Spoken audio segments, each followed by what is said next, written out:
Hi everyone, my name is Ruchin and I welcome you to your PDF. So I have a very important announcement to make. So today we are going to start a new batch for GATE 2022 for civil engineering, and we are starting with RCC, reinforced cement concrete. Now in this subject, what actually we will be covering and when it will start. So it will be starting at every day from 9 p.m. onwards. Okay, this will be a premiere. All right, and the topics that will be covered will be discussed to you, and what you need to do is you need to take a pen and a copy and please make proper notes while studying so that it helps you in retaining everything. Now what else will be covered? We'll be covering topics, complete subject will be covered. Apart from that, we'll be taking interview questions as well, because you will be studying this RCC for the point of view of doing either MTech or PhD or for going for PSUs or engineering services anywhere. So interview are a must. So the number of questions related to interview will be taken care of. Apart from that, we'll also look at what are the projects that you can make if you are studying RCC. Okay, projects related to RCC. This will be useful for third year and final year students. Also, we will be exploring some abroad opportunities. Like if you are from BTech student, then what are the abroad opportunities for doing internship? If you have done your BTech, then MS abroad. If you have done MTech, then PhD abroad. We'll look into that opportunities also. Plus your post-GATE counseling. Okay, post-GATE counseling, we'll look at that also. So this is not just conventional RCC for GATE we are studying. We are taking care of complete career. Okay, your complete career. So hold tight, make notes, do proper calculation, and I wish you all the best for your exam. Thank you. Hi everyone. So today we are going to start with module 2. Previous lectures में हम लोगों ने देखा है कि introduction के बारे में, okay, about introduction we have seen किस तरीके से आरसीसी को हम डिफाइन करते हैं, उसमें कौन कौन से क्वेश्चन बन सकते हैं, प्रोबेबिलिटी वाला पार्ट हमने देखा, हमने एफसीके देखा, हमने पीसीके देखा, और उससे रेलेवेंट हमने एक क्वेश्चन भी किया. अब जो हम करने जा रहे हैं दैट इज आवर मॉड्यूल 2. ये मॉड्यूल सबसे ज़्यादा इंपॉर्टेंट है and this will take the most of our time. This is design and analysis of beams. Okay, design and analysis of beams. Beams कितने तरीके की हैं एक बार मैं आपको ब्रीफ आउटलाइन एक बार बता दूं. बीम्स जो हमारे पास हैं 3 तरीके की है. एक है हमारे पास में सिंगली रेनफोर्स्ड, एक है डबली रेनफोर्स्ड, एंड देन फिर है T and L beams. Okay, इन तीनों का हमें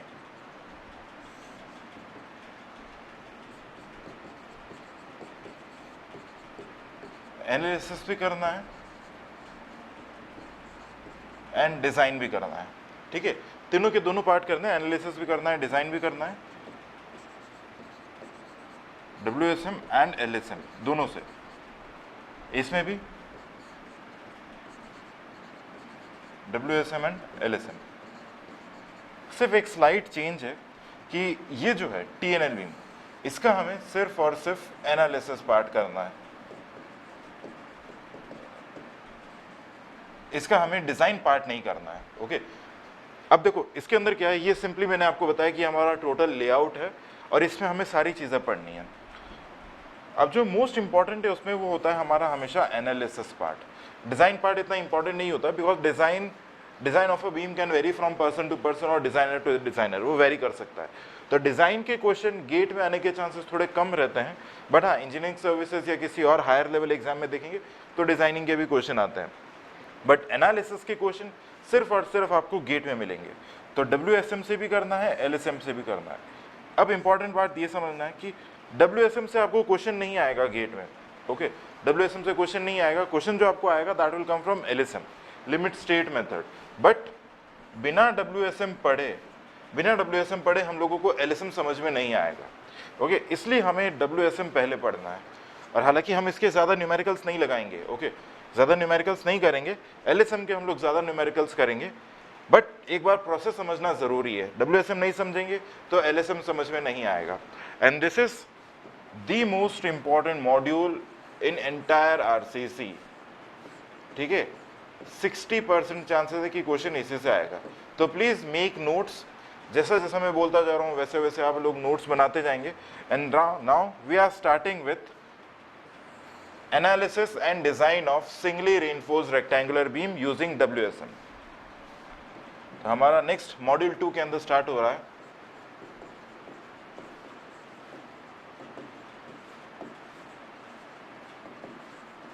analysis and design of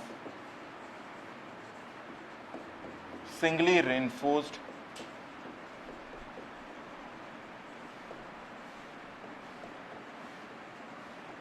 rectangular beam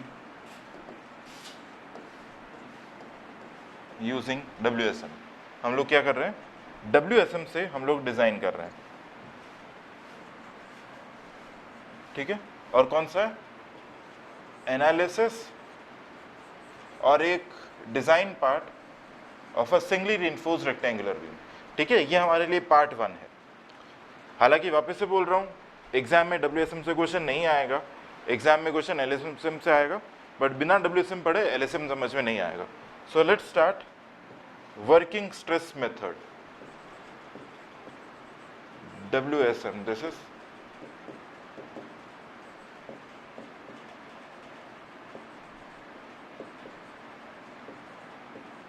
working stress method,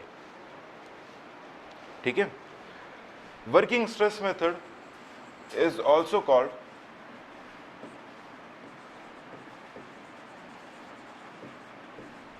modular ratio method, ठीक है। this is also called modular ratio method। अब ये मॉड्यूलर रेशियो को हम लोग डिनोट करते हैं M से, ओके, M से हम लोग डिनोट करते हैं। अब देखो यहाँ पे हम लोग क्या बोल रहे हैं, बेसिकली होता क्या है, किसी भी स्ट्रक्चर को अगर आपको एनालाइज करना है, ओके, एनालाइज करना है यानी वो कितना लोड ले सकता है, हमें वो निकालना है। तो जैसे फॉर एग्जांपल हमारे पास में है ये कोई बीम है, ओके, किसी भी तरीके का कोई बीम है, अगर वो RCC का बीम है तो उसके अंदर कंक्रीट और स्टील दो अलग अलग मटेरियल है। तो कंक्रीट और स्टील दो अलग अलग मटेरियल को एक साथ एनालाइज नहीं कर सकते, हमें किसी एक को टोटली दूसरे में कन्वर्ट करना होगा। तो उसके लिए वी यूज मॉड्यूलर रेशियो। देखते हैं आगे आगे मॉड्यूलर रेशियो क्या है। देखो मॉड्यूलर रेशियो, प्लीज नोट्स बनाते जाना।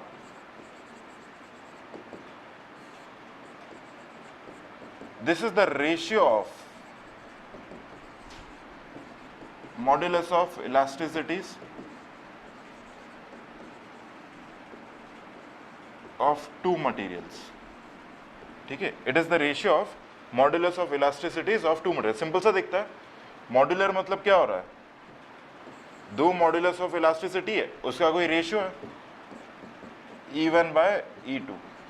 एंड एक चीज हमेशा ध्यान रखना है, modular ratio is always greater than 1, okay, modular ratio is always greater than 1।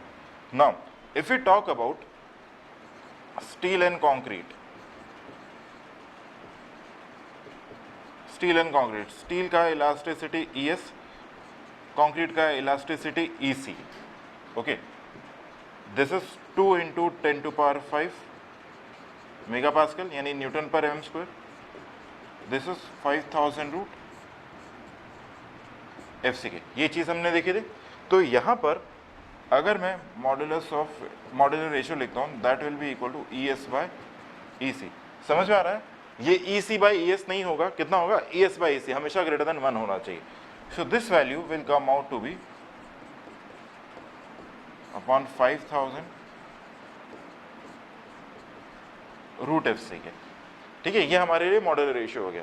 अब यहाँ पे इशू क्या है, आप ले रहे हो EC, ओके, हो सकता है कि कोई अगर लॉन्ग टर्म पे कैलकुलेशन कर रहा हो तो ECL ले ले, ठीक है, यानी यहाँ पे डिवाइड बाय 1 + कुछ और आ जाएगा, जो क्रीप कोएफिशिएंट वाला पड़ा था। तो इसी के लिए M हमारा यहाँ पे क्या होगा, चेंज हो जाएगा। तो अब M सबके लिए अलग अलग हो सकता है, M अलग हो सकता है, तो क्या करें, एक सिमिलैरिटी मेंटेन करने के लिए, डिस्क्रिपेंसी को अवॉइड करने के लिए IS 456 एक वैल्यू सजेस्ट करता है, M का एक वैल्यू सजेस्ट करता है, हमें वो देखना है। कि वो क्या वैल्यू सजेस्ट कर रहा है।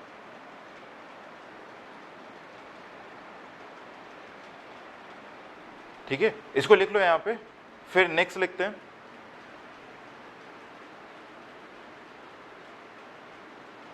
ओके, चलिए नेक्स्ट लिखते हैं। As per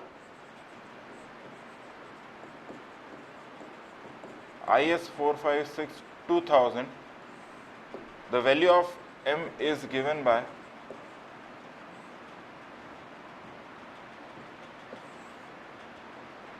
it is given by 280 upon 3 sigma CBC, 280 upon 3 sigma CBC। अब सिग्मा CBC आपको याद है, हम लोगों ने लिखा था M15 है, तो सिग्मा CBC का वैल्यू कितना है 5, 7। ये कल लास्ट लेक्चर में हम लोगों ने देखा था 8.5, 10, और मैंने आपको बोला था कि आपको याद करना है। M40 के लिए 13। ये सारी वैल्यूज हम लोगों ने देखी थी। तो जैसे जैसे मैं यहाँ पे सिग्मा CBC का वैल्यू डालता जाऊंगा, मेरे पास m का कुछ वैल्यू आता जाएगा। तो वही मैं लिस्ट लिख रहा हूँ, देखना है यहाँ पे m किस पे डिपेंड कर रहा है, सिर्फ और सिर्फ ग्रेड ऑफ कंक्रीट पे, बाकी किसी और चीज पे वो डिपेंड नहीं कर रहा है, सिर्फ और सिर्फ ग्रेड ऑफ कंक्रीट पे डिपेंड कर रहा है। तो ग्रेड ऑफ कंक्रीट और m वैल्यू, M15 के लिए m का वैल्यू हो जाएगा 9, अप्रोक्सीमेटली 9 आएगा। M20 के लिए इट इज 13, M15 के लिए इट इज 11, M25 के लिए 11 एंड M30 के लिए 9.5। ठीक है, अप्रोक्सीमेटली ये वैल्यूज हैं, these are approximate values. Okay, अब इस m का एक्चुअली यूज क्या है। m हमें पढ़ लिया कि m क्या होता है, मॉड्यूलर रेशियो, दो इलास्टिसिटीज, दो मॉड्यूलस ऑफ इलास्टिसिटीज का ये रेशियो है। ओके, रेशियो है, but due to some discrepancy IS code हमें सजेस्ट करता है कि आप m का वैल्यू लो 280 अपॉन 3 सिग्मा CBC। करेक्ट, ये सारी वैल्यूज हमने देख ली। अब इसका यूज क्या है,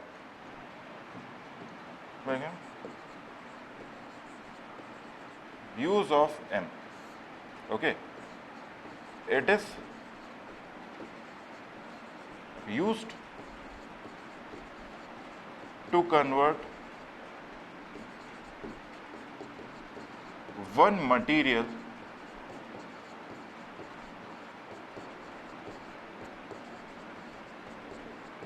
into another material। एक मटेरियल को दूसरे मटेरियल में चेंज करने के लिए हेल्प करता है इन टर्म्स ऑफ एरिया। किसके टर्म में, एरिया के टर्म्स में। ठीक है, एरिया के टर्म्स में m को हम लोग यूज करते हैं। देखो आगे इसको हम लोग कैसे यूज करते हैं। मान लो कि ऐसा कोई एक कॉलम है, ओके, और यहाँ पे कोई इस पे लग रहा है P load. Okay, P load. अब ऐसा मान लो कि यहाँ पे स्टील भी होगा। करेक्ट, इसको मान लेते हैं this is steel, okay, and this is concrete, this white one is concrete. तो ऐसा कोई कॉलम है जिसपे हमारा P लोड लग रहा है। ओके, अब देखो हम लोग यहाँ पे ऐसा बोल देते हैं कि late AC is area of concrete and AST is area of steel। अब इसे समझो, AST एरिया ऑफ स्टील है, area of steel in tension होता है एक्चुअली में ये, और हम जो बीम में लिखते हैं ASC भी लिखते हैं, area of steel in compression. अभी सिर्फ AS लेते हैं, यहाँ पे एक काम करते हैं, इसको सिर्फ AS कर देते हैं ताकि कोई कंफ्यूजन ना हो। Area of steel. ओके, अब देखो यहाँ पे एरिया ऑफ स्टील, अगर हम लोग यहाँ पे देखें जो टोटल लोड लग रहा है, वो टोटल लोड कौन लेगा, एक तो स्टील लेगा और एक कंक्रीट लेगा। बहुत सिंपल सा, एक स्टील और एक कंक्रीट लेगा, यानी sigma S into AS plus sigma C into AC। बिल्कुल सिंपल सा, एक इक्वेशन तो हमारी हो गई ये वाली। ऑलराइट। अब दूसरी चीज देखो, अगर यहाँ पे P लोड लग रहा है तो ये पूरा का पूरा यहाँ पे कंप्रेस होगा, ओवरऑल कंप्रेस होगा जिस भी वैल्यू से। तो जितना स्ट्रेन स्टील में आएगा उतना ही स्ट्रेन किस में आएगा, कंक्रीट में भी आएगा, करेक्ट। तो हम नेक्स्ट इक्वेशन यहाँ पे लिखते हैं, the strain in steel should be equal to strain in concrete, ठीक है। strain in steel should be equal to strain in concrete। तो स्टील के अंदर हम स्ट्रेन लिख लेते हैं epsilon S, this is equal to epsilon C, okay. अब एप्सिलॉन एस को हम लोग क्या लिखेंगे, sigma S by E S, sigma C by E C, okay. अब देखो यहाँ पे इसी एक्सप्रेशन को थोड़ा सा अगर मैं चेंज करता हूं तो ये हो जाएगा sigma S upon E S, यहाँ पे ऐसा लिखें sigma S by sigma C E S by E C. अभी थोड़ी देर पहले बताया था ई एस बाय ई सी हमारे लिए क्या होता है, एम वैल्यू होता है, sigma S upon sigma C, this is equal to M. तो यहाँ पे मैं सिग्मा एस को क्या लिख सकता हूँ, M sigma C, correct, M sigma C. अब सिग्मा एस की जगह उठा के इसको रख देते हैं, तो यहां पे हमारे पास P कितना आ जाएगा, सिग्मा एस को उठा के ये रख दिया,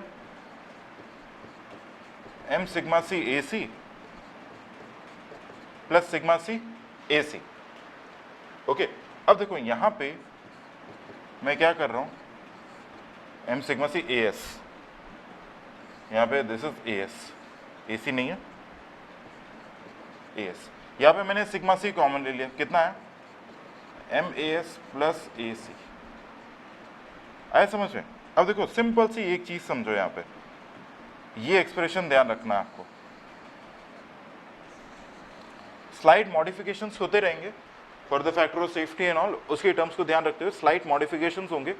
अब देखो ये जो टोटल लोड है, अगर ये हमारा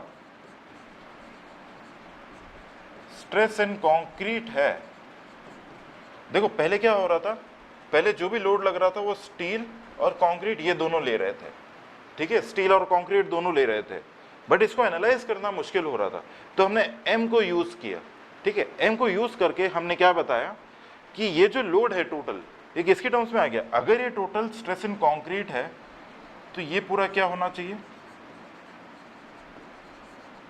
एरिया ऑफ कंक्रीट, करेक्ट। ये पूरा का पूरा हमारे लिए क्या होना चाहिए, एरिया ऑफ कंक्रीट हो गया। अब इसमें से हमने क्या किया है, देखो सिंपल सा एक चीज समझो, एक आपके पास स्टील है और एक आपके पास कंक्रीट है, दो अलग अलग मटेरियल्स हैं, ठीक है, स्टील और कंक्रीट दो अलग अलग मटेरियल्स है। अब एनालाइज करने के लिए हम लोग क्या कर रहे हैं, टोटल स्ट्रक्चर को कन्वर्ट कर रहे हैं कंक्रीट के अंदर, ठीक है। तो सवाल ये है, अगर हम लोग स्टील को हटाते हैं, ओके, स्टील को हटाते हैं और उसकी जगह हम लोगों को इक्विवेलेंट स्ट्रेंथ के लिए कितना कंक्रीट डालें, स्टील को हटाया तो कितना कंक्रीट डाले कि स्ट्रेंथ पे फर्क ना पड़े, तो यानी हमें थोड़ा सा कंक्रीट को बढ़ाना पड़ेगा। कितना बढ़ाएंगे, ये वैल्यू, दिस इज स्टील की जगह अगर आपका एरिया ऑफ स्टील एएस था तो उसको हमने एम से मल्टीप्लाई कर दिया, समझ में आ रहा है, एम से मल्टीप्लाई कर दिया और ये equivalent area in terms of concrete आ गया। कि अगर आपको फॉर एग्जांपल जैसे ये, अगर मुझे यहाँ से स्टील को हटाना है एनालाइज करने के लिए, स्टील को हटाना है तो इसकी जगह कितना कंक्रीट डालेंगे, M A S, area of steel into M, ऐसा समझ में। दिस इज लोड, ये हमारा स्ट्रेस इन कंक्रीट, तो ये भी क्या हुआ, एरिया इन कंक्रीट, ये एरिया इन कंक्रीट है, ये एसी ऑलरेडी है, this is equivalent area in terms of steel.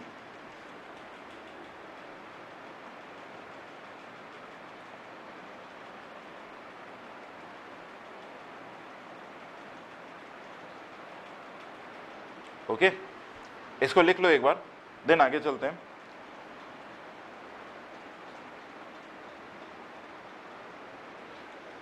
ये इसका यूज है, अब इसको कैसे करेंगे वो हम लोग एनालिसिस पार्ट में देखेंगे। आज हम लोग एनालिसिस करने वाले हैं।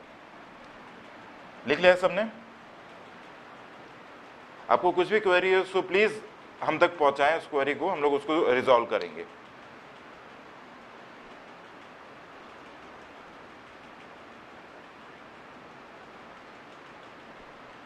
ओके, ऑलराइट, चलिए अब आगे चलते हैं। सबसे पहले आएगा assumptions,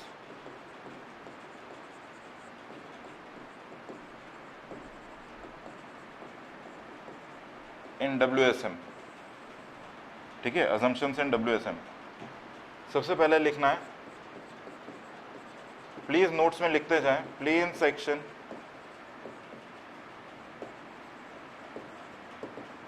before bending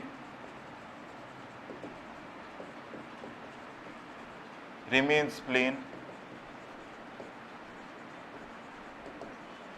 after bending.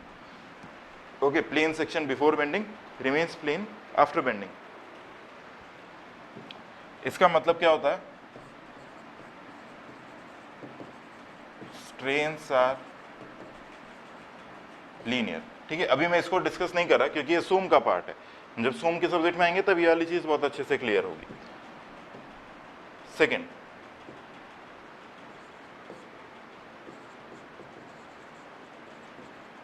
steel is free from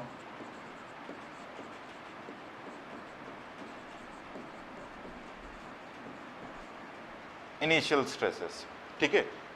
third, EC value is considered as constant। जो हम लोग लिखते थे ना 5000 रूट FC के अपॉन 1 प्लस थीटा, तो ये ऐसा बोल रहा है कि आप पूरी वैल्यू को कांस्टेंट मान के चलो, ये हम लोग अज्यूम करके चल रहे हैं। फोर्थ है the tensile strength of concrete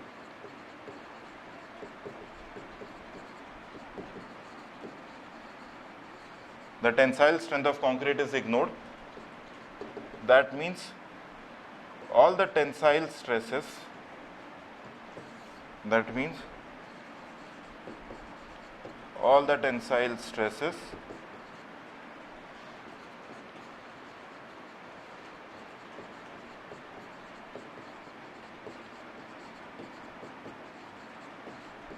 are taken by steel only.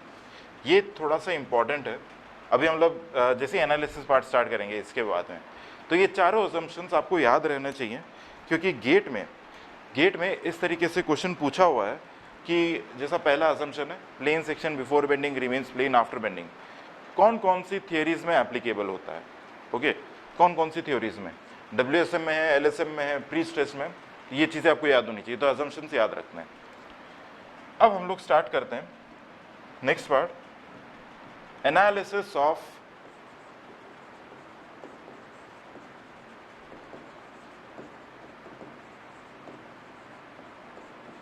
Singly reinforced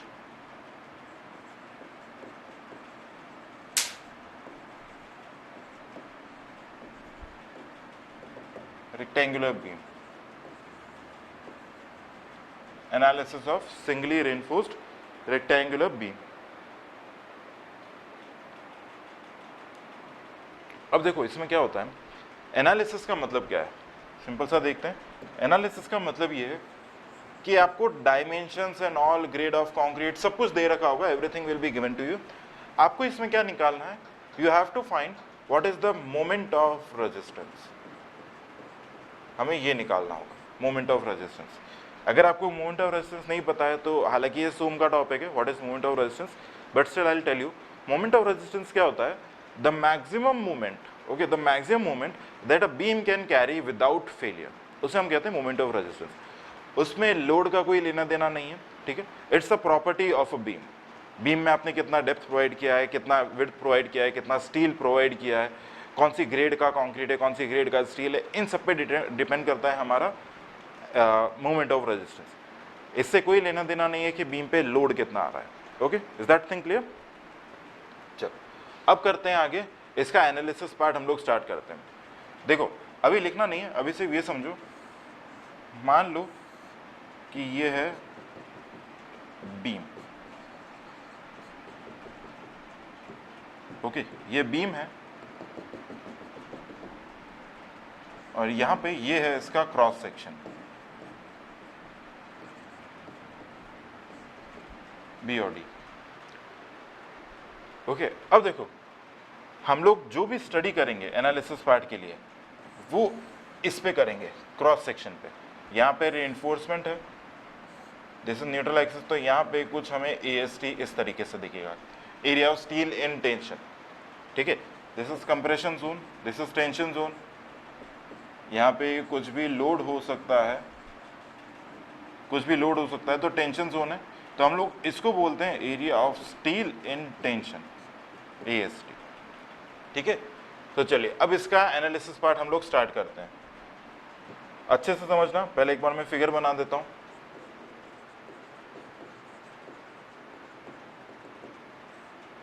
okay, पहले एक जनरल फिगर बना लेते हैं, देन हम लोग आएंगे स्टेप्स पर।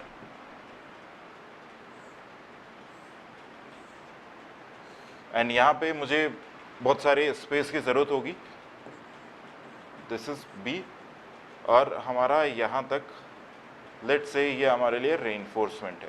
ओके, ये रेइंफोर्समेंट है, तो इसके सीजी से लेके यहाँ तक का ये हाइट है D. This small D is called effective depth. Okay, this small D is called effective depth, B is width, और ये हमारे लिए क्या है, area of steel, AST. This is AST. Okay, अब यहां पे आता है स्टेप 1।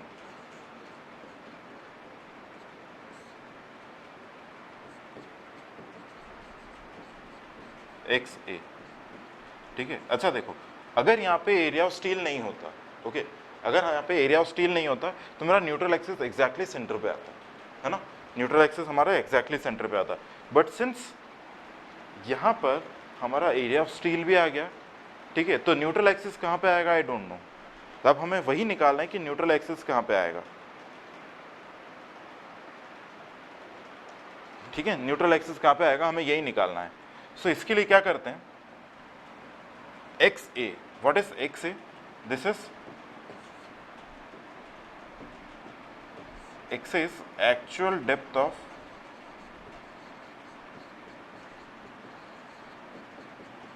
Neutral axis. ध्यान रहे मैं नीचे नीचे वाला पार्ट इरेज करता रहूंगा, ऊपर वाला हमेशा हमारे साथ चलता रहेगा।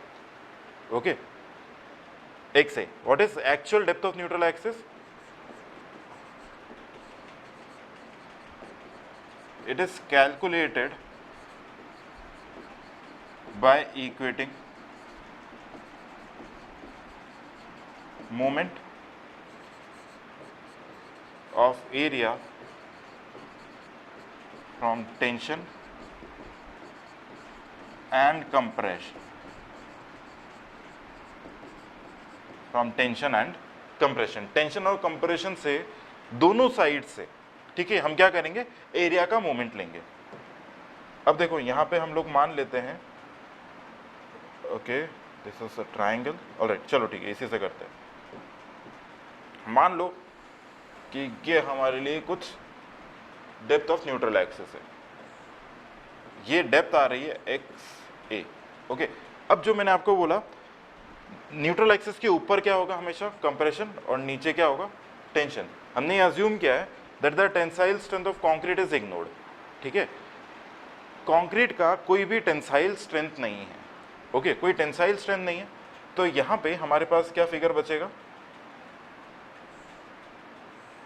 क्या यही बचेगा, दिस इज बी, ये डेप्थ एक्स से है, और यहाँ पे हमारे पास में आ जाएगा कुछ ए एस टी। ओके, और इसका डेप्थ कितना आएगा, इसका डेप्थ आएगा डी माइनस एक्स है। बाकी नीचे का कंक्रीट सारा गायब कर दिया टेंशन जोन में, हम उसको मान नहीं रहे कि वो कुछ है। अब एक्स से कैसे निकालेंगे, एक कंप्रेशन जोन में जो एरिया है उसका moment about neutral axis should be equal to जो टेंसाइल जोन में एरिया है उसका मोमेंट अबाउट न्यूट्रल एक्सिस। तो अब देखो यहाँ पे सबसे पहले यहाँ पे AST है, ओके, एरिया ऑफ स्टील। अगर मुझे इसको हटा के कंक्रीट लगाना है तो एरिया कितना हो जाएगा, MAST, correct. Area will be MAST, M से मल्टीप्लाई कर देंगे तो ये किस में आ जाएगा, कंक्रीट में आ जाएगा। ये चीज हमने देखी थी। देखो कंप्रेशन साइड से अगर मैं एरिया लिखता हूं तो वो कितना आएगा, B इंटू एक्स है, ओके, B इंटू एक्स है। बी इंटू एक्स है, ये हमारा इसका एरिया होगा। अब मुझे इसका मोमेंट चाहिए अबाउट दिस न्यूट्रल एक्सिस, तो ये एक्ट कहाँ पे करेगा, इसके सी जी पे। This distance is X by 2, ये एरिया का मोमेंट हो गया from the compression side. Now this is equal to B into X A into X by 2, this is equal to area कितना है, एम ए एस टी, ठीक है। और यहां से लेके इसका moment about this neutral axis कितना डिस्टेंस है, डी माइनस एक्स है। आए समझ में? देखो क्या क्या हमने, पहला स्टेप एक्स से निकालना है आपको, ओके। एनालिसिस पार्ट में first step is to calculate X से। एक्स से कैसे निकलेगा, it is calculated by equating moment of area from both tension and compression. Tension और कंप्रेशन दोनों साइड से, ठीक है, दोनों साइड से हमें क्या करना है, उसको इक्वेट करना है। तो क्या लिखा, बी इंटू एक्स है, ऊपर वाले का एरिया बी इंटू एक्स है, इंटू उसका moment about this neutral axis. तो पड़ेगा कहाँ, एग्जैक्टली इसके सेंटर पे। तो कितना मूवमेंट हो जाएगा, इंटू एक्स बाई 2 करेंगे तो मूवमेंट आएगा, that is equal to tension side पे M A S T, correct, M A S T into D minus X है। तो यहां से हम लोग लिख लेंगे what is the value of X, हमारे पास एक्स से आ जाएगा, ओके, एक्स से आ जाएगा। अब देखो यहीं पे आप लोग, ये स्टेप 1 हुआ है, इसका स्टेप 2 स्टेप 3 और भी है। स्टेप 1 हुआ है, पहला स्टेप हुआ है, आपको एक्स से निकालना है।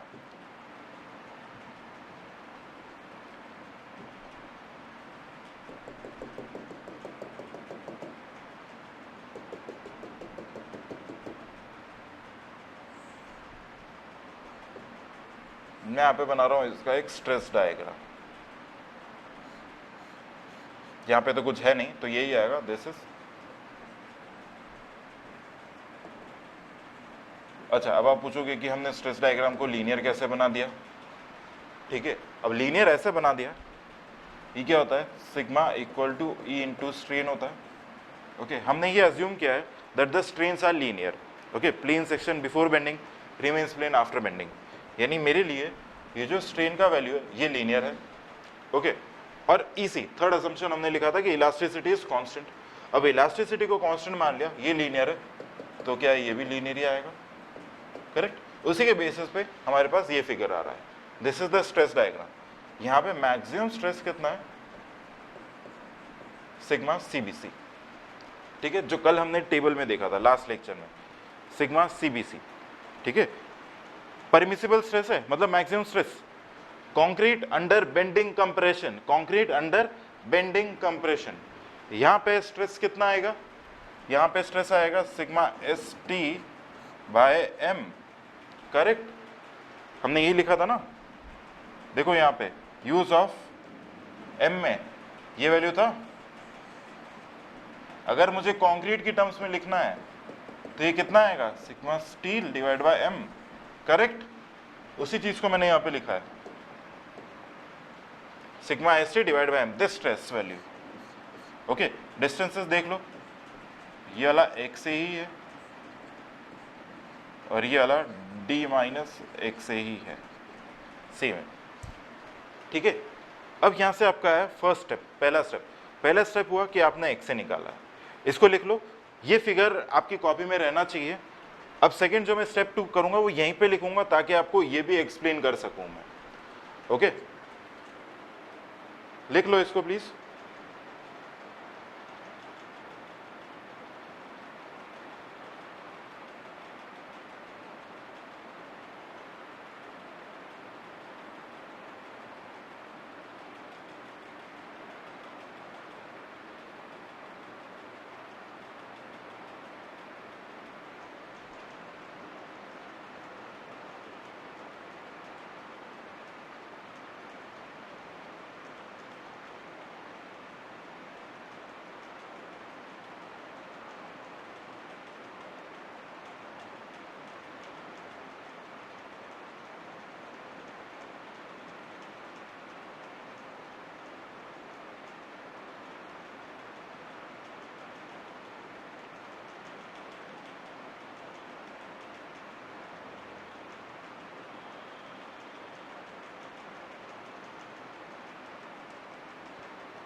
ओके चलिए अब करते हैं स्टेप 2। तो यहां से इन सबको रिमूव करके यहां पे I am writing step 2।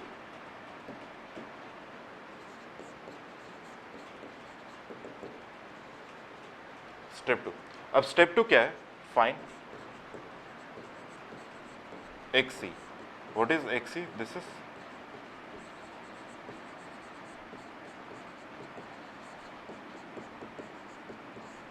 Critical depth of neutral axis.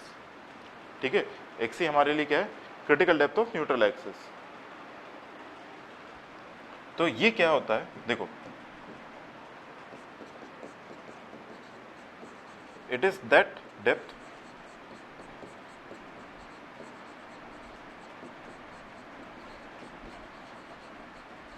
where the stresses in steel and concrete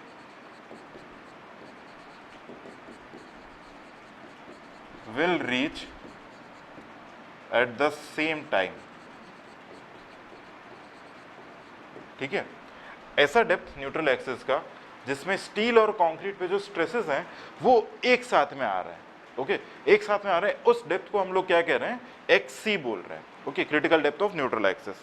अब इसको निकालेंगे कैसे? ऐसे ही है, using this similar triangle. XC की जगह सिर्फ क्या आ जाएगा? XC आ जाएगा। ओके, तो यहां पे देखना हम लोग लिखेंगे using similar triangles. Using similar triangles lecture थोड़ा लेंदी होगा बट आपको समझ में ऐसे ही आएगा। Upon XC this is equal to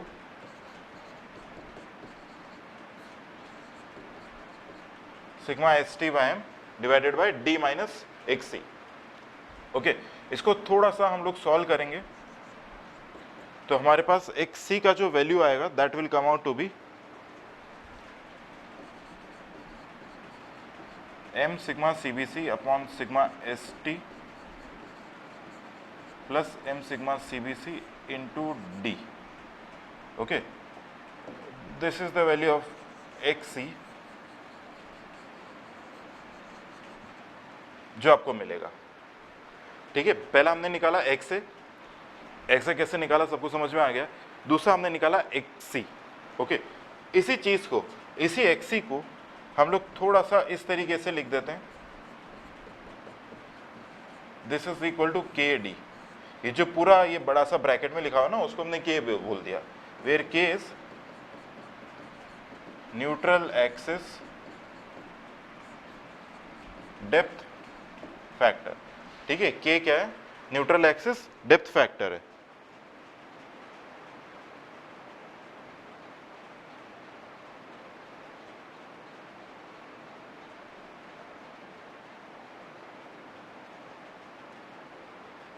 neutral axis depth factor. ठीक है, इसको लिख लो, ये हमारा स्टेप 2 हुआ। अब स्टेप 1 स्टेप 2 दोनों हो चुके हैं। नेक्स्ट हमारा आएगा कंपैरिजन। ओके, दैट हम लोग कंपेयर करेंगे between XA and XC। Okay, XA and XC। तो इसको लिख लो स्टेप 2 को। नेक्स्ट हम लोग लिखते हैं third step.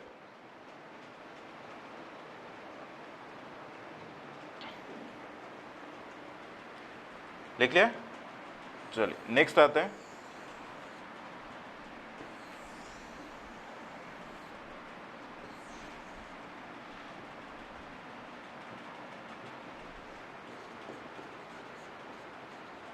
Step 3।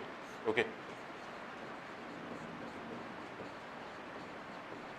Compare XA and XC। ठीक है, जो हमने फर्स्ट स्टेप में XA निकाला था और दूसरे स्टेप में जो हमने XC निकाला है, इन दोनों को हम क्या करेंगे? कंपेयर करेंगे। अब एक केस हो सकता है इफ या तो XC से छोटा आएगा या बड़ा आएगा या फिर बराबर आएगा, तीन चीजें आ सकती है। तो पहला ले रहे हैं that if XA is less then XC। अगर XA लेस देन XC होता है तो इस सिचुएशन को हम लोग कहते हैं under reinforced section. Okay, under reinforced section. Okay, and in under reinforced section compressive stresses in concrete, इसको C से डिनोट कर रहे हैं, ये परमिसिबल से कम रहेगा। बट जो टेंसाइल स्ट्रेसेस इन स्टील है, जिसको हम टी से डिनोट कर रहे हैं, वो क्या होगा, सिग्मा एस टी के बराबर आ जाएगा, परमिसिबल स्ट्रेसेस इन स्टील के बराबर आ जाएगा। ठीक है, वापस बता रहा हूँ, ये सिचुएशन आपको याद रहनी चाहिए। सिचुएशन क्या है, अगर x है लेस देन xc हो, ठीक है, x है लेस देन xc हो, तो कंक्रीट के अंदर स्ट्रेसेस परमिसिबल लिमिट से कम रहेंगे। ओके, और स्टील के अंदर, इस टी को हम लोग डिनोट कर रहे हैं steel and this is concrete. Okay, और स्टील के अंदर जो स्ट्रेसेस होंगे वो परमिसिबल के बराबर हो जाएंगे, T equal to sigma S T.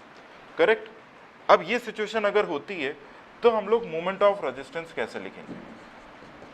ठीक है, मोमेंट ऑफ रेजिस्टेंस कैसे लिखेंगे, यानी यहाँ पे जो फिगर बन रहा है ना, वो फिगर कैसा बन रहा होगा, ये फिगर कुछ ऐसा बन रहा है, यानी यहाँ पे कुछ स्ट्रेस C है and this is sigma S T by M, D minus X से,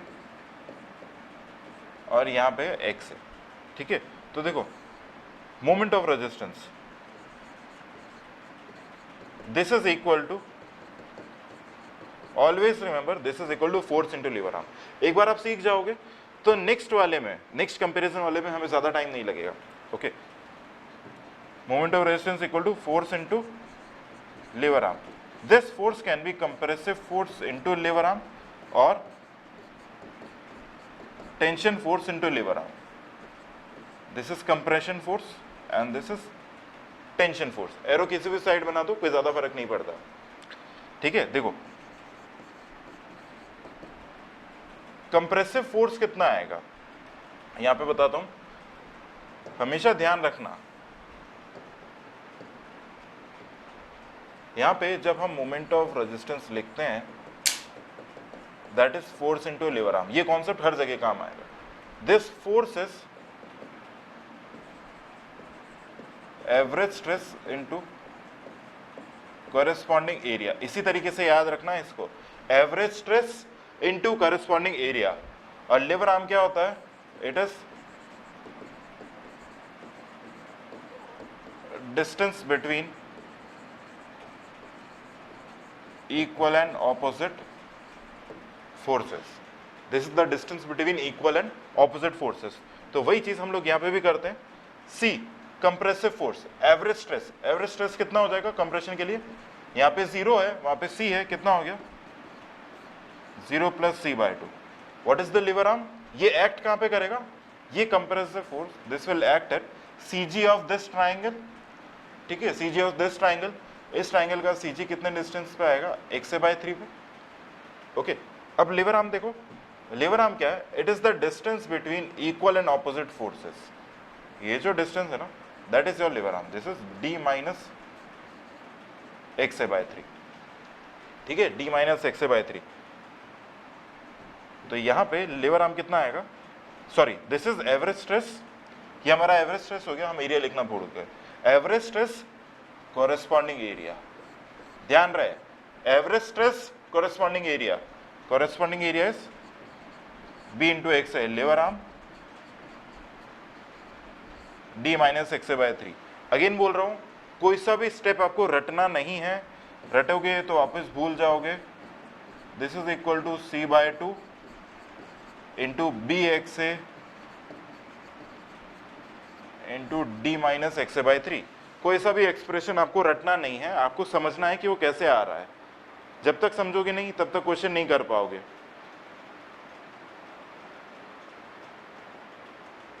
ठीक है, अब देखो नेक्स्ट, अगर T इंटू एल निकालें तो कैसे आएगा,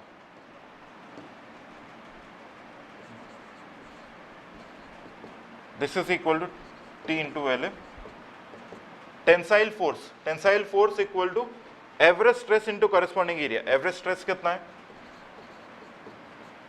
sigma S T by M. Okay, average stress ये sigma S T by M into corresponding area. Corresponding area क्या है, A S T, M A S T, M A S T. Lever arm तो उतना ही आएगा, d minus X by 3, M से M cancel हो जाएगा, मोमेंट ऑफ रेजिस्टेंस यहां से आएगा sigma S T A S T into D minus X A by 3। Okay, D minus X A by 3। थोड़ा सा ये मिक्सड अप हो गया है, ऐसा ही होता है कि आरसीसी में कैलकुलेशन बहुत ज़्यादा होती है। ओके, तो अगर आपको समझ में आया है तो प्लीज़ बोर्ड पे नहीं देखें और खुद से इस पूरी चीज़ को अपनी कॉपी में इसको नोट डाउन करो, समझने की कोशिश करो कैसे लिखा है, क्या क्या टर्म्स लिखे हैं। फिर हम लोग नेक्स्ट पे आएंगे। Second, if X A is greater than X C, तो उस केस में क्या होगा?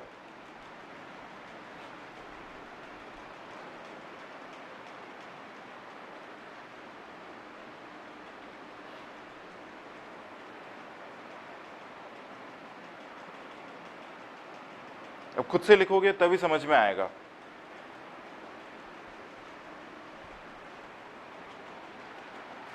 इफ रिक्वायर्ड तो आप बोर्ड पे देखो, अगर रिक्वायर्ड नहीं है तो please solve it on your own, सारा का सारा खुद से करो, समझ में आएगा।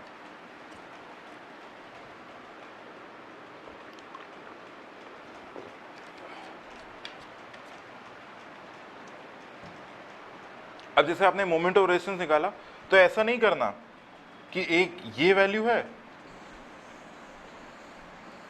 और एक ये वैल्यू है, इन दोनों को ऐड कर दिया, नहीं, इन दोनों में से कोई सा भी एक निकाल लो, दोनों का वैल्यू सेम ही आएगा, चाहे आप कंप्रेशन साइड से जाओ या टेंशन साइड से जाओ, दोनों से सेम ही आएगा।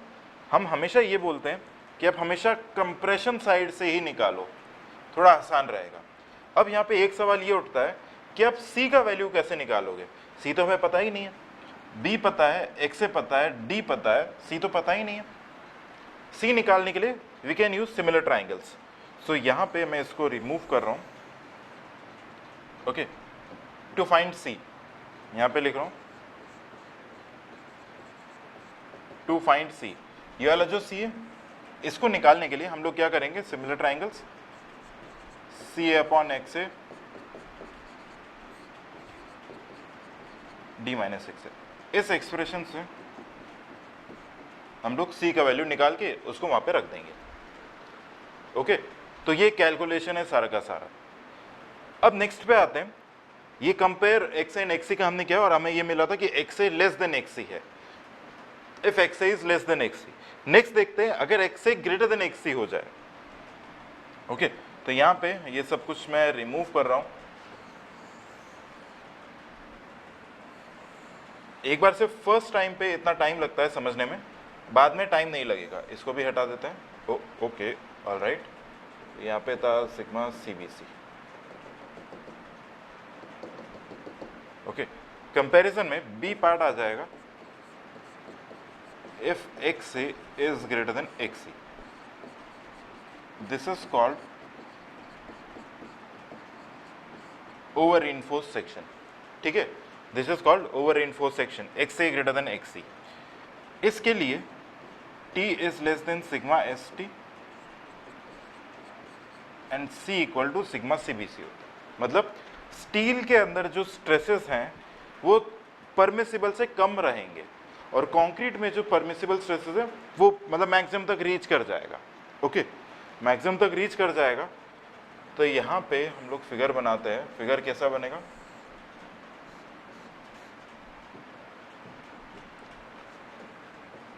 This will be sigma CBC ST by M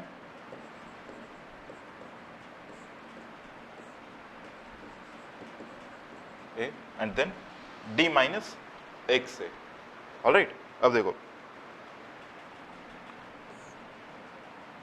हम लोग क्या करें यहाँ पे, इस जगह पे अगर हमें मोमेंट ऑफ रेजिस्टेंस लिखना है, this is simply equal to force into lever arm. तो सबसे पहले मैं लिख रहा हूं कंप्रेशन साइड से। ओके, कंप्रेसिव फोर्स कुछ यहाँ पे, टेंसाइल फोर्स यहाँ पे। ठीक है, तो अब कंप्रेसिव फोर्स में एवरेज स्ट्रेस कितना आएगा? Sigma CBC by 2। What is the corresponding area? B into X A, lever arm. अभी समझ में आ रहा होगा, अब इतना टाइम नहीं लगेगा। D minus X A by 3, यानी यहां से लेके this is my lever arm. Correct, ये हमारे लिए लीवर आर्म होगी। अब यही चीज को अगर हम लोग टेंशन साइड से लिखते हैं, ओके, द सेम थिंग अगर हम लोग टेंशन साइड से लिखते हैं तो this is tension force into lever arm. Tension force कितना हो जाएगा, stress into area lever arm is D minus x/3, m से m कैंसिल हो जाएगा। मोमेंट ऑफ रेजिस्टेंस आएगा t into A S T into D minus x/3। अब again यहाँ पे इशू क्या आएगा, ये वाले पूरे एक्सप्रेशन में आपको सारी चीजें पता है, x से हम स्टेप 1 में निकाल चुके, सिग्मा सीबीसी पता होगा, b और d पता होगा, तो मोमेंट ऑफ रेजिस्टेंस निकल आएगा। बट यहाँ पे हमें t नहीं पता है, हालांकि इससे वैल्यू और इससे वैल्यू, दोनों से वैल्यूज क्या आएंगी, सेम आएंगी, ठीक है, वैल्यू सेम आएंगी। बट अब हमें क्या करना है, t निकालना है। तो t निकालने के लिए we can use similar triangles. तो सिमिलर ट्राइंगल्स कैसे यूज करेंगे, sigma C B C upon X A T by M, यहाँ पे सिग्मा एस टी नहीं आएगा, यहाँ पे क्या आएगा, इसको थोड़ा करेक्ट कर लो, this will be T by M, okay, T by M upon D minus X. तो यहाँ से हम लोग टी का वैल्यू निकाल लेंगे, ओके, यहाँ से हम लोग टी का वैल्यू निकालेंगे, उसको वहाँ पे रखेंगे तो हमें मोमेंट ऑफ रेजिस्टेंस मिल जाएगा। ये सारा कैलकुलेशन आपको करना है, याद नहीं करना है, ठीक है, ये समझना है, क्योंकि अभी सिर्फ रेक्टेंगुलर बीम है। अगर इसका शेप अगर चेंज कर दिया, जो भी आ रहे हैं, जैसे भी आ रहे हैं, वो सब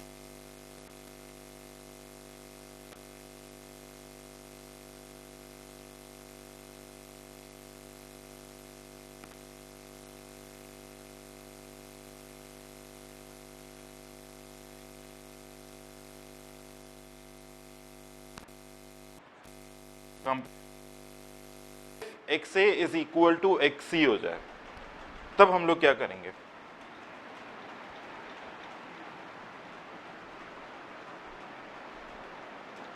इसको समझ समझ के खुद से लिखना है।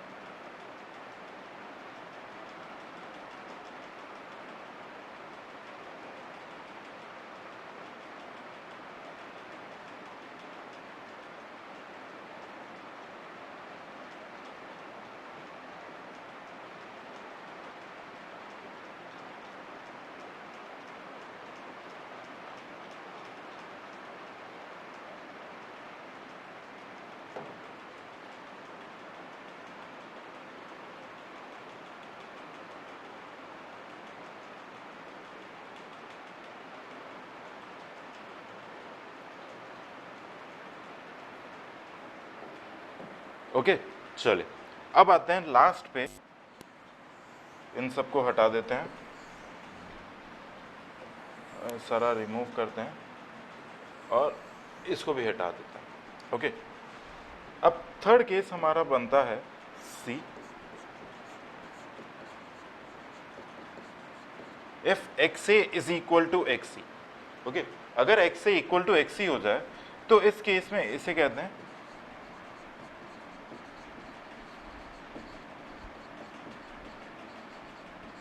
Balanced section, okay. X A equal to X C हो जाए तो उसे हम क्या कहते हैं, बैलेंस सेक्शन। अब बैलेंस सेक्शन में स्टील में स्ट्रेसेस मैक्सिमम तक आएगा और कंक्रीट में भी जो स्ट्रेसेस हैं वो हमारा मैक्सिमम तक आ जाएगा, ठीक है। अब आप कहीं से भी निकालो, कोई फर्क नहीं पड़ता, यानी इसके लिए फिगर ये वाला ही आएगा जो हमने बना रखा है, ओके। एक स्लाइड चेंज आएगा, वो मैं बताता हूँ, तो मैं भी यहाँ पे एक फिगर बना ही लेते हैं, ओके। देखो, this is sigma CBC X A and यहाँ पे D minus X A, this is sigma S T by M, ठीक है। अब देखो, अगर X A equal to X C है, okay, X A X C से बराबर है, तो क्या यहाँ पे मैं एक्स ई को हटा के एक्स सी लिख सकता हूँ, एक्स सी कर दिया मैंने, दोनों आपको हटा के, ठीक है। अब देखो हम लोग क्या करें, this is total compressive force, this is tensile force. अगर मुझे मोमेंट ऑफ रेजिस्टेंस लिखना है, so this is equal to compressive force into lever arm और tensile force into lever arm, ठीक है, दोनों में से कोई सा भी। तो हम लोग क्या करते हैं, पहले ले लेते हैं tensile force into lever arm. Tensile force कितना आएगा, average stress into corresponding area into D minus x.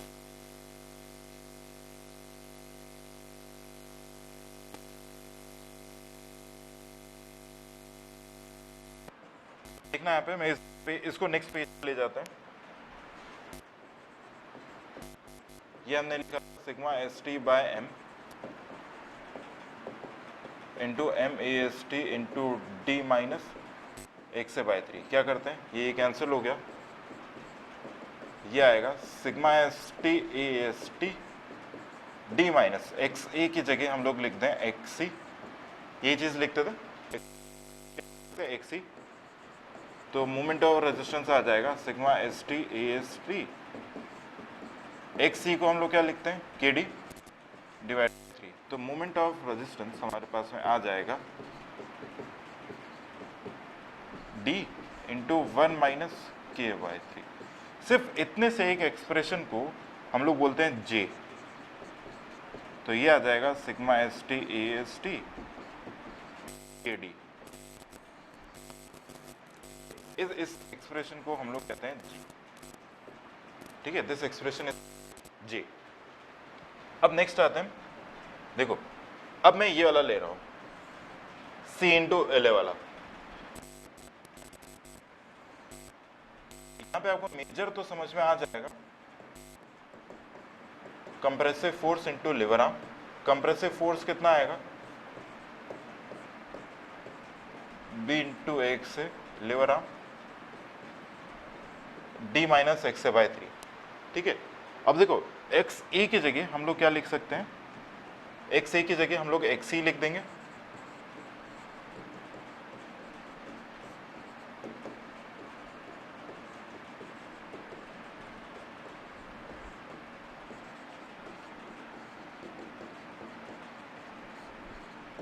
B के डी, ओके, डी माइनस के डी बाय 3। यहां पे देखो डी कॉमन ले लेते हैं, बी डी स्क्वायर इंटू के 1 माइनस के बाय 3, ओके। अब इस जगह पे ये हमारे लिए कितना आ जाएगा, इसको लिख देते हैं जे इंटू के इंटू बी डी स्क्वायर, ठीक है। सिंपल सा क्या किया है, इसको हमने लिख दिया है सिंपल सा जे, ओके। अब ये जो टर्म है इसको हम लोग लिखते हैं Q, Q B D square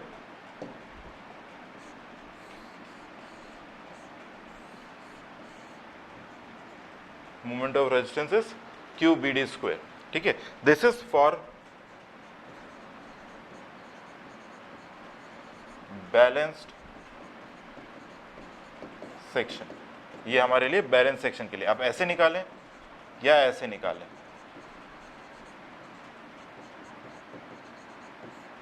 ठीक है, दोनों में से किसी भी तरीके से निकालो सेम रिजल्ट आता है, okay.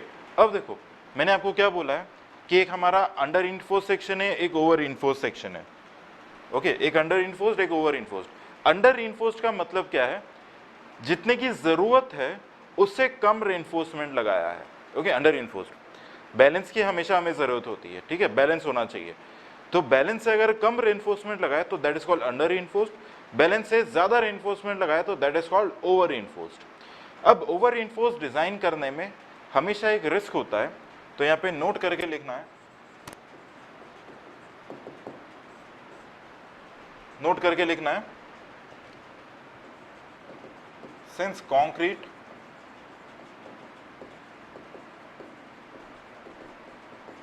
is a brittle material, hence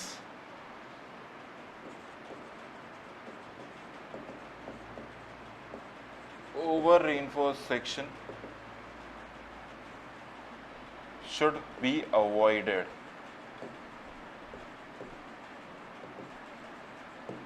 क्यों over reinforced section should be avoided? as आगे कंटिन्यूएशन में concrete reaches to its permissible level, to its permissible limit, that is sigma CBC, before steel. Therefore, it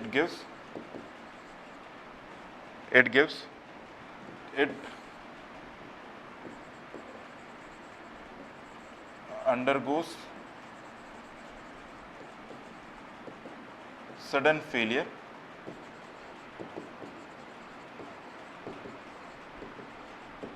without giving any warning. Okay, without giving any warning. Over reinforced section should be avoided, and in place of over reinforced section, doubly reinforced beam is designed. But अभी हम लोग design नहीं कर रहे हैं, अभी हमारा काम सिर्फ कितना सा है, अभी हमें सिर्फ एनालिसिस करना है, सिर्फ मोमेंट ऑफ रेजिस्टेंस निकालना है कि किसका मोमेंट ऑफ रेजिस्टेंस यहाँ पे ज्यादा है। ऑलराइट, किसका मोमेंट ऑफ रेजिस्टेंस ज्यादा है, हमें अभी सिर्फ ये निकालना है। ठीक है, चलिए अब करते हैं इसके न्यूमेरिकल। तो अभी तक हमने थ्योरी पार्ट देख लिया, analysis of singular reinforced beam बहुत इंपॉर्टेंट है, ये समझ में आएगा, एलएसएम हमारा बहुत फास्ट होगा जो आपको एक्चुअल एग्जाम में आएगा। सो नेक्स्ट लेक्चर में हम लोग स्टार्ट करेंगे विद द न्यूमेरिकल। ओके।